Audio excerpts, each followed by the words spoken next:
আগামী স্থানীয় যে নির্বাচন, সেই নির্বাচনে আমরা গণতান্ত্রিক জায়গাটা নিশ্চিত করতে চাই।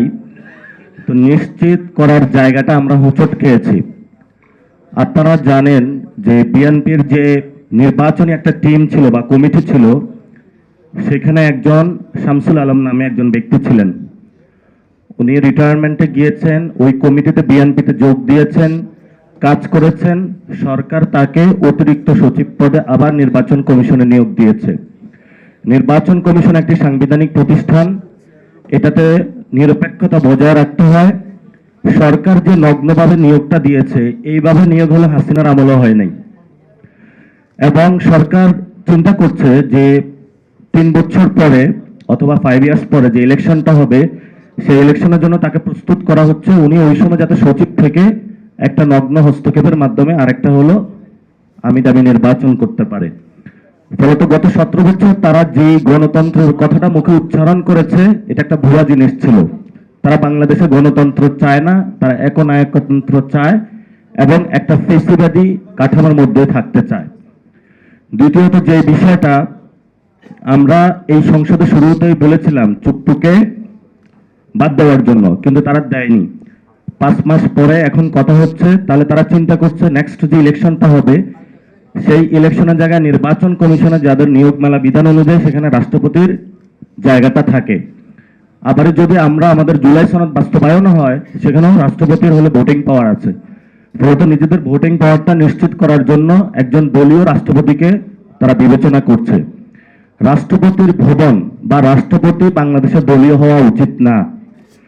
এবং যদি সরকার এভাবে দলীয় রাষ্ট্রপতি নিয়োগ দিতে থাকে, যেভাবে হলো শেখ হাসিনার ছাত্রলীগের একটা ছোট্ট ক্যাডারকে ধরে আনি নিয়েছিল, বিএনপিও একই পথে যাচ্ছে, তাহলে যে রাষ্ট্রপতির যে পদটা হেড অফ দ্য স্টেট, এটা কলঙ্কিত করা হচ্ছে। এই কলঙ্কজনক অধ্যায় চলতে থাকে, আমরা একটা সময় দাবি তুলব যে রাষ্ট্রপতি হলো ডিরেক্ট ভোটিং এর মাধ্যমে হতে হবে। রাষ্ট্রপতি কোনো দলীয় ব্যক্তি হইতে পারবে না, রাষ্ট্রপতির কোনো গরিব পরিবারের হইতে পারবে না।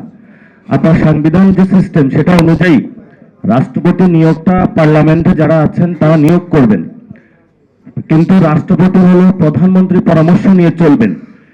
এখন আমরা দুটা বক্তব্য পেয়েছি। রাষ্ট্রপতির নিয়োগের ভার কে হবেন, স্থায়ী কমিটির একটা মিটিং বসলো, সেখানে আবার একজনের কাছে ন্যস্ত করা হলো। তাহলে পুরা বাংলাদেশের মধ্যে 18 কোটি মানুষের মধ্যে একজনের দায়িত্ব হলো রাষ্ট্রপতি হলো নিয়োগ দেওয়া। তাহলে পুরো যারা রাজনৈতিক ব্যক্তিবর্গ, পার্লামেন্ট, পুরা মানুষ, তাহলে তাদের কি প্রয়োজন? ফলত এটা আনডেমোক্রেটিক, এটা গণতান্ত্রিক কোনো প্রক্রিয়া না, এটাকে আমরা ধিক্কার জানাচ্ছি। দ্বিতীয়ত যে বিষয়টা আমাদের এখনো লড়াই, সেটা হলো সংস্কার। জুলাই সনদ বিএনপিকে বাস্তবায়ন করতে হবে। বিএনপি যতই কথা বলুক না কেন, এটা বাস্তবায়ন করব না, সেই পথ আমরা বিএনপিকে দিব না। তারা সংশোধন কমিটি বানিয়েছে, বিরোধী দলকে ধন্যবাদ যে তারা সেটাতে অংশগ্রহণ করে না। এটা ঐতিহাসিক একটা রাজনৈতিক সিদ্ধান্ত নিয়েছে। এবং যেহেতু এটা সংসদে হয় নাই, তারা সংশোধনী কমিটি বানিয়েছে, ফলত আমাদের এই লড়াইটা এখন রাজপথে চলে এসেছে। রাজপথে ইনশাল্লাহ আমরা সংসদের সামনে উপস্থিত হব। যেদিন উপস্থিত হব ওই দিনে বাংলাদেশে ইনশাল্লাহ জুলাই সনদ বাস্তবায়ন করে ছাড়বো ইনশাআল্লাহ।